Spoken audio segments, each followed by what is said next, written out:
what's up, everybody? How you doing? Messi joining the MLS. It's a big thing. Yeah, I think it's great. I mean, it's only going to get more eyes on the league and hopefully make the game here in the States better and more popular. Jozy, what's up? What's up, man? How are you? Doing good, man. Good to see you, bro. Likewise. Good to see everybody.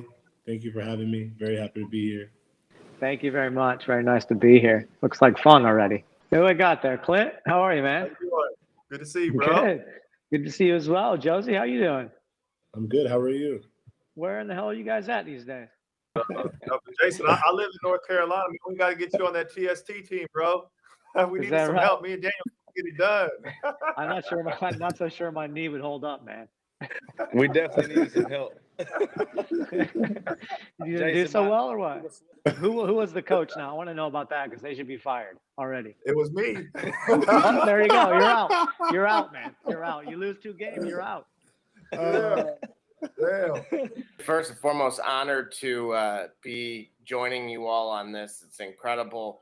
Do we expect the Liga MX clubs to have more pace and more physicality? On a scale of 1 to 10, how would you rate the MLS? Yeah, good question. But let me ask you a question first. Where do you get a shirt like that? Because I need one. This is from 2014. It's a classic Clint shirt. It has Is that right? the eagle wings on it. So nice. Nice. Maybe my jersey. Hey, Jason, maybe you need to get a tattoo of that. Get that tattoo of the wings.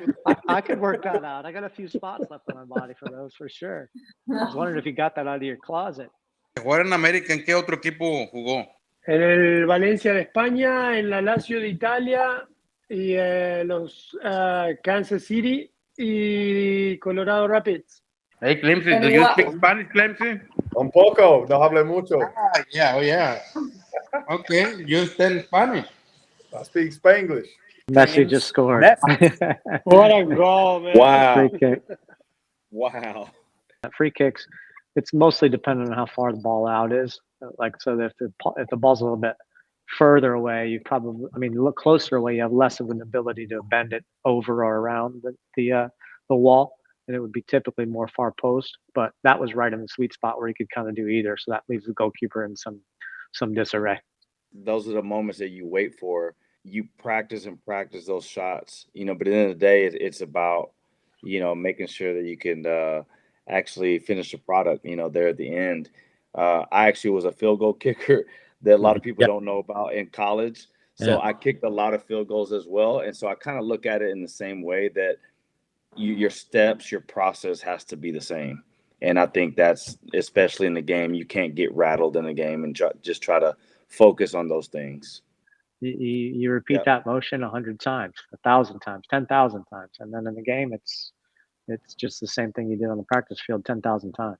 He can dribble, he can pass, he can defend, he can start the play, he can finish the play.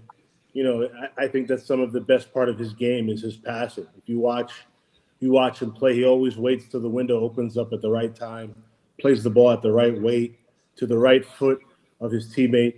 And so he's a brilliant mind. And his ability to think quicker, obviously, than everybody else, but also execute what he's thinking, right? A lot of times your mind will want to do something, but the body doesn't follow. But for Messi, 9 times out of 10, 10 times out of 10, literally his whole career, the mind follows the body, and he's able to execute some, amazing moments. So I would say, just his overall ability, he can do it. He can do it all, even for such a short stature. He's physically strong. He scores a lot of headers. So, he's just an all-around, brilliant football mind. He can read the game quickly. He can understand what's going on and what time he can do or what position he can take for be more positive for his teams. To be able to do it at that high level for that many years and still doing it is something just really impressive. It just shows how well he takes care of his body. Is this typical of big clubs when you sign a big star like this, not to start them in the first half because they're new to the team? It's because he come in the vacation. He needs a little rhythm, a little training. Obviously, he need to know what players he wants to play. But I think it's more giving him a time for a good training and set up everything to the start of play. So everyone, it's time for Academy Sports and Outdoors Trivia, and here you can win $100 gift card. What number did Messi wear at Barcelona before he wore 10?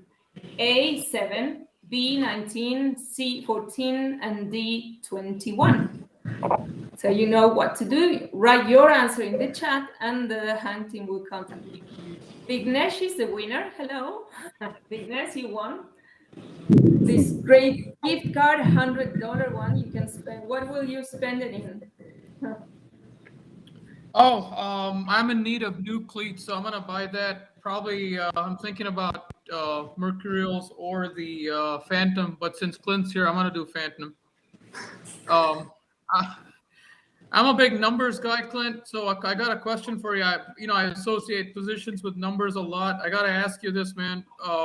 Why number 2 for quite a bit of your career when you had other number choices? Yeah, for sure. I didn't know about it till I was in college, but the very first jersey I ever had was number 2. And when you go to the college team, there wasn't a lot of options that were available.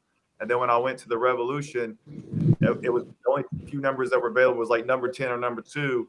And there was like bad luck with the number 10s for the Revolution, which Daniel Hernandez can tell you about that. So I just decided to pick number 2 again because it did me well in college. But then my mom, she brought me that photo. And it's kind of ever since then, I always wanted to keep number 2. It was my very first jersey I had as a kid. So when I went to Fulham, I wore number.